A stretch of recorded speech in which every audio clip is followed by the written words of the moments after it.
আজকে আমার মামারা পিকনিক করছে, তো পিকনিকের মধ্যে আমার দাওয়াত আসিল না। এনামুল মামা হঠাৎ ফোন দিয়ে আমার কয় তো দাওয়াত রইলো এক জায়গায়, একটা হাঁসের মাংস রান্না করছে। আমি হাঁসের মাংসর কালার দেখ, ও মা গো, হাঁসের মাংস দে এত নরম!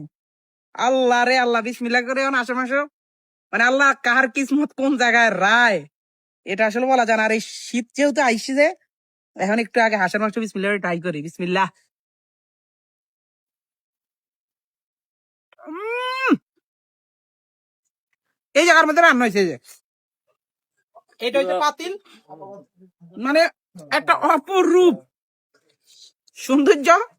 মনে হইতেছে বাড়ির মধ্যে চুলার মধ্যে পাক হইতেছে আর আমরা খাইতেছি। এত মজা হয়েছে মাশাআল্লাহ।